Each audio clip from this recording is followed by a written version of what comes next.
है शोबों का जिक्र यहाँ पे हमारे रोजनामा एक्सप्रेस की खबर है स्टेट सेक्टर में उसमें सालाना 1000 अरब की टैक्स चोरी रिपोर्ट हो रही है और सिर्फ पूरी स्टेट की बात नहीं हो रही है, 6 शोबों की बात हो रही है। फिर हमारी जो डेट सर्विसिंग के अंदर हमारे पैसे जाते चले उसको तो छोड़ दियो, लाइन लॉसेज हमारे होते हैं जो हम टैक्स कलेक्ट नहीं कर पाते। इस दफ़ा हुकूमत प्लान करिए जी, नॉन फाइलर हैं, ये इसाक डार साहब का पुराना फार्मूला है। इसने वैसे कुछ हद तक काम किया भी था पिछले टेन्योर में कि जी नॉन फाइलर पर ज़्यादा टैक्स लगाएं ताकि लोग टैक्स नेट के अंदर रजिस्टर करें, चूँकि टैक्स पेयर्स तो हैं लेकिन वो रजिस्टर नहीं करते अपने आप को, अपने रिटर्न्स फाइल नहीं करते।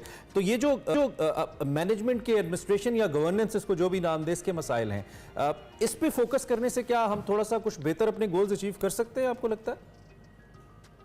मेजर जो इशू ही यही है गवर्नेंस का, क्योंकि गवर्नेंस अगर हम नहीं कर पाए हैं पिछले लेट से 40 सालों में, तो तभी ये हाल हमारा पहुंचा है, यहाँ तक हम पहुंचे हैं जिसमें हमारे न सिर्फ ये कि आपने जो पॉइंट आउट किया कि टैक्स का लॉस कहाँ होता है, हमने एनर्जी में देखें क्या किया है, हमने पेंशन में देखें क्या किया है, हमने पब्लिक सेक्टर एंटिटीज में देखें क्या किया है, हमने सिविल रिफॉर्म में कुछ काम नहीं किया। तो हमारे यहाँ तो आप तो 1 ट्रिलियन की बात कर रहे हैं, मैं तो 6 से 7 ट्रिलियन रुपीज का खसारा कहता हूँ लास्ट 15 ईयर, जिसमें हमने गवर्नेंस में ही जो है सबसे ज्यादा फेलियर दिखाया है। क्योंकि गवर्नेंस से स्मगलिंग बढ़ी है ना होने से, गवर्नेंस ना होने से आपकी मार्केट में महंगाई में इजाफा होता है, गवर्नेंस ना होने से सिविल रिफॉर्म नहीं होते तो उसका इम्पैक्ट आता है, गवर्नेंस ना होने से इंस्टीट्यूशनल रिफॉर्म ना होने से आपके इंस्टीट्यूशन है, पब्लिक सेक्टर एंटिटीज लॉस कर रही है इस वक्त और आप उन पर कुछ कर नहीं पा रहे।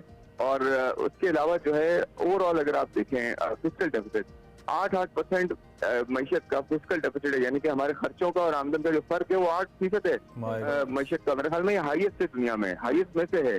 तो इसका मतलब ये हुआ ना कि सबसे ज्यादा हम टैक्स भी लेते हैं और फिर उसको खर्च की सही जगह नहीं करते, और जब खर्चे इतने ज्यादा हैं हमारे कि उसको हम अपने कर्जों से पूरा करते हैं। कितनी बैड मैनेजमेंट है, कितनी बैड ओवरऑल गवर्नेंस इशू।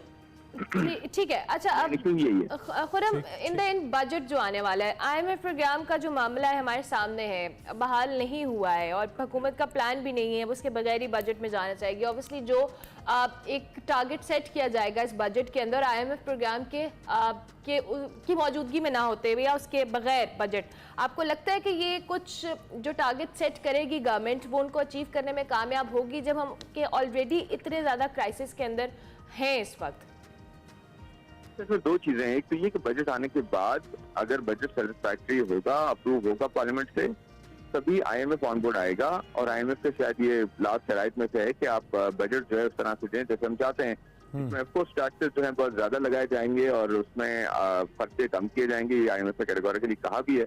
तो एक तो ये कि बजट के बाद ही पता चलेगा IMF का आना। और दूसरी चीज ये आपने कही कि इसमें अचीव कर पाएंगे, मैं बिल्कुल एग्री करता हूँ आपसे, अचीव नहीं कर पाएंगे। उसकी वजह ये कि टैक्स अगर आप 9.8 ट्रिलियन का कहेंगे, और 9.8 ट्रिलियन का मतलब है आप 40-45% ग्रोथ चाह रहे हैं पिछले साल के मुकाबले में, और पिछले साल का भी अभी टारगेट जो है ऑलमोस्ट पूरा नहीं हुआ है।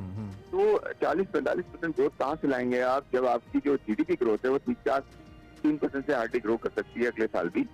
आपके यहाँ इंटरेस्ट रेट्स बहुत ज्यादा हैं अभी भी, और उसके साथ साथ आपके यहाँ टैक्सेस बहुत ज्यादा होते जा रहे हैं। तो एक तो कॉर्पोरेट सेक्टर इन्वेस्टमेंट डीइंडस्ट्रियलाइजेशन की तरफ आप जा रहे हैं और एक्स्ट्रा टैक्स लगाने जा रहे हैं आप, तो नहीं मेरे ख्याल में अचीव कर पाएंगे। दूसरा ये कि 7 ट्रिलियन जो है रुपीज का आप सिर्फ कर्जों की अदाइयाँ करेंगे अगले साल, 7 ट्रिलियन रुपीज, यानी कि 9.8 में से 7 ट्रिलियन रुपीज तो कर्ज से निकल जाएंगे, जो कर्जों के बाकी आप 7,000। ठीक है, तो अच्छा एक मुख्तसर टाइम कम है, जल्दी से जरा, क्योंकि हमारे पास वैसे जब डायरेक्ट टैक्सेस तो वैसे ही हमारी गवर्नमेंट नहीं करती है, इनडायरेक्ट टैक्सेस हम लेते हैं और उसी वजह से हमारी मईशत सीधी नहीं होती है, एहसास जिम्मेदारी लोगों में नहीं आता है और उसका बोझ गरीब पे पड़ता है जब इन्फ्लेशन ओवरऑल, अब सेल्स टैक्स बढ़ाए जा रहे हैं, सब कुछ किए जा रहे हैं। तो 2 बड़े शोबे हैं जिसके बारे में हम हमेशा बात करते हैं, आपसे भी जब बात हुई आपने भी इसका तज़किरा अक्सर किया। एक तो हमारा रियल स्टेट सेक्टर है और इसके साथ साथ हमारा जो रिटेल सेक्टर है, इसकी भी एक बहुत बड़ी एक तादाद है, मिकदार है, क्या उसको कहीं हजम है इसका, जो कि टैक्स नेट से बाहर है, डायरेक्ट टैक्सेस से बाहर है, और वो कहीं ना कहीं या तो अंडर टेबल पैसे एडजस्ट हो जाते हैं। इस पे क्या कहेंगे, ये इसको कर सकती है गवर्नमेंट और करना चाहिए इस बजट के अंदर, क्या देख रहे हैं आप? बिल्कुल करना चाहिए। देखिए 3 एरियाज हैं जहाँ पे टैक्सेस जो है वो ना होने के बराबर हैं, या कम है या लगते नहीं है, और of course conflict of interest आते हैं, आपको पता है लगाने वाले भी कहीं ना कहीं जो है वो उनका इंटरेस्ट होता है। एक तो रियल एस्टेट, आपने बिल्कुल सही कहा, प्रॉपर्टी रियल एस्टेट ये एक एरिया है। दूसरा आपका रिटेल, मैं एग्जाम्पल देता हूँ, रिटेल और एग्रीकल्चर, ये 2 एरियाज है। रिटेल और एग्रीकल्चर 40% है इकोनॉमी का, 2% टैक्स देता है, बाकी जो 60% है वो 98% टैक्स देता है। तो कितना बड़ा डिसबैलेंस है। तो बिल्कुल ये होना चाहिए, टैक्सेस सही जगह लगने चाहिए, जहाँ टैक्सेस हैं वहाँ कम होने चाहिए ओवरऑल। और